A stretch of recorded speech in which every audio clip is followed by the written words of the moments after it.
दुर्गा देवीचे द्वितीय स्वरूप ब्रह्मचारिणी देवीला समर्पित आहे. ब्रह्मचारिणी माता तपश्चर्या आणि ज्ञानाची देवी आहे. ब्रह्मचारिणी या नावाचा अर्थ दोन शब्दांनी मिळून बनलेला आहे.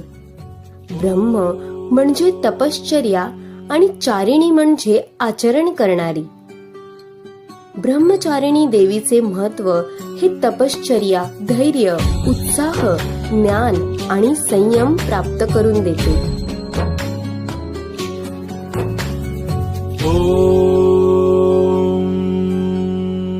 दधानाकर पद्माभ्यामक्षमालाकमण्डलू देवी प्रसीदतु मयि ब्रह्मचारिण्यनुत्तमा.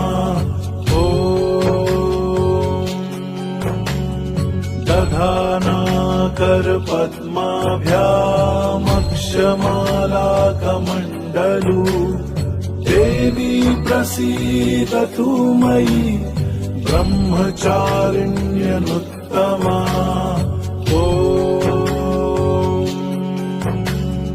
दधानाकर पद्माभ्यामक्षमालाकमण्डलू देवी प्रसीदतु मयि ब्रह्मचारिण्यनुत्तमा.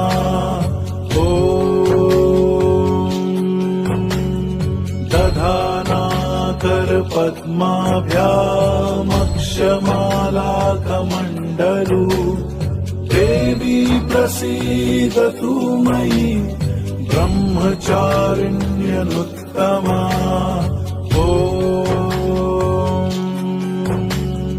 दधानाकर पद्माभ्यामक्षमालाकमण्डलू देवी प्रसीदतु मयि ब्रह्मचारिण्यनुत्तमा.